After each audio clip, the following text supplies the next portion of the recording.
And in the course of doing your residual land valuation and looking at comps, what you are essentially doing is your preliminary due diligence. You're taking a look at construction costs and potentially achievable rents. You're looking at the market and putting together an investment case for developing this piece of real estate. Once you get comfortable with a price to pay for the land, keeping in mind that this is the beginning of a negotiation, you will probably put together a letter of intent for the land seller, as opposed to moving to a full-blown purchase and sale contract. A letter of intent, or LOI, can be as short as one page, and it will cover the key terms of price, deposit amounts, and when closing would occur. And once the seller has received your letter of intent, the negotiation has begun. You will likely go through several iterations with the land seller with respect to price and the timing of closing and the sharing of closing costs, and eventually you will move to the signing of a purchase and sale contract.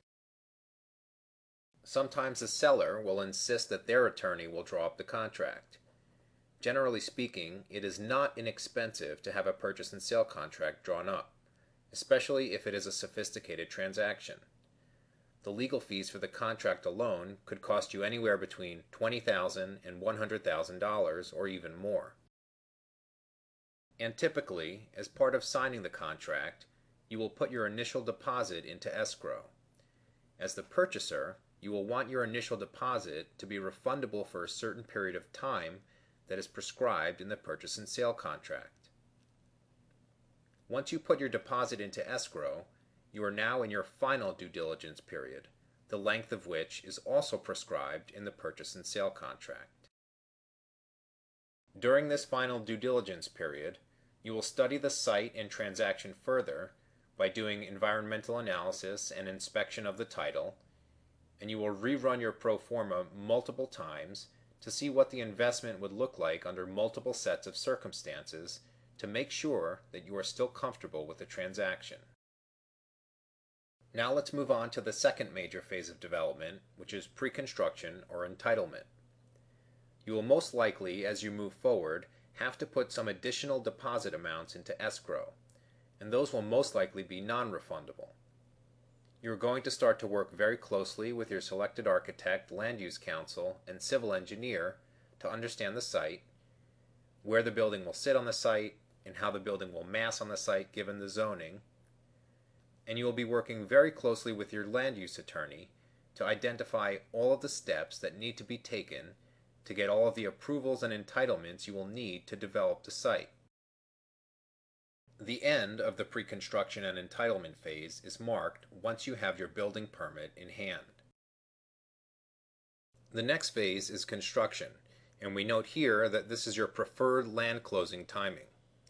For any development, your land is going to be a significant portion of your cost structure, and to keep your internal rate of return as high as possible, you're going to want to push that cost as far into the future as you can. So if you are lucky and you are able to negotiate with the land seller to close on the land at the start of construction, you will be in better shape than if you had to close earlier in the development process. You will also be closing on your construction loan during the construction phase once all of the equity is invested in the project, and then you will build the building. When you are done building the project, and you have put all of your finishing touches on the lobby, and you have planted flowers in the flower beds in the public areas, you are then in your post-construction phase. The most important activity during this phase is the leasing up or selling of the space. As you are doing so, you are going to be paying out for tenant improvements as you build out space for each of your tenants. Once you are fully leased up and you are receiving all of the rent, you will be in what is called the project's stabilized period.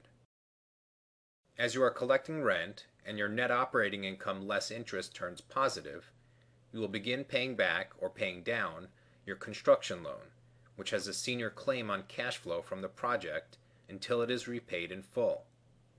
If you do end up selling or disposing of the building, you will repay your outstanding balance in a lump sum. Otherwise, you will repay the construction loan with a permanent loan you place on the property. Now let's talk about building the development pro forma, which has the following major components: the Sources and Uses tab, the Cash Flow and Returns tab, a dedicated tab for calculating the stabilized net operating income and capitalized value, and supporting sheets for the three major sheets above. For the Sources and Uses tab, we will start by identifying, quantifying, and timing our costs to get to our total development cost, or TDC. The table here breaks out the major cost categories, and while it is important to understand that all transactions are unique, we ascribe a percentage of total development cost that these line items could typically represent in a development transaction. To emphasize this again, we have chosen these numbers for the sake of discussion. Your transaction ratios will likely differ, but if they differ significantly from these ratios, something may be awry or may need to be reconsidered. For instance, if 40% of your cost is allocated to your land and transfer costs, you may be grossly overvaluing the land. Let's take a look at each line in the table now. First, we have our land and transfer costs, which we say are typically 15% of our total development cost. We say our hard costs and contingency are 55%, soft costs and soft cost contingency are 20%, our furniture, fixtures, and equipment are under 1%, and lastly, the cost to borrow money to build the building is around 10% of the total development cost. Next, we will take each of these individual line items and identify their components, and we will get a better understanding of the timing of these component costs over the course of the development timeline. Let's talk first about land and transfer costs. We have put together a table that identifies the major line items, addresses their timing, and once again, we have ascribed percentages to each line item for the purposes of the lesson so that we can understand in relative terms how each line item contributes to the total land and transfer costs. First, we have our initial deposit, which will be paid up front. And by that, we mean we will wire these funds into escrow at the time of signature of the purchase and sale contract. As the land purchaser, you would want to put down as little as possible. We assume an initial deposit that comprises 3% of the total land and transfer costs, which means that it is more than 3% of the land purchase price itself. The next line item is the additional deposit. In large sophisticated transactions, you will likely have at least one additional deposit after the initial deposit has become non-refundable or gone hard. For the timing, we say this is per the contract, which emphasizes that this is a negotiated item between the purchaser and the seller. We assume an amount here that comprises 3.7% of the total land and transfer costs. The reason that this is larger than the initial deposit is that, generally speaking, by the time you have completed your due diligence and your initial deposit has gone hard, you are ready to show a further commitment towards going to closing on the land, so you will put even more down as a secondary deposit. You will pay the balance of the land purchase price at closing. As you can see, this is the lion's share of the total land and transfer costs, and all of the line items that follow are based off of the purchase price.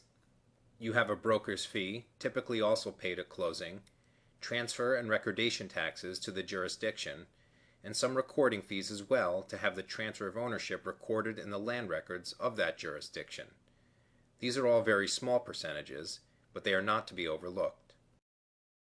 Let's take a look next at the typical timing of these costs over the course of the entire transaction, which in this case we have set at 60 months in total duration. In month 1, we show our initial deposit of $1 million, followed by the secondary deposit of $3 million in month 5, followed by the land closing in month 19 of $12 million. Next, let's move on to our hard costs. Hard costs are generally modeled as a bell-shaped curve, and the way we define them is that they do not commence until you have your building permit in hand and you put a shovel in the ground.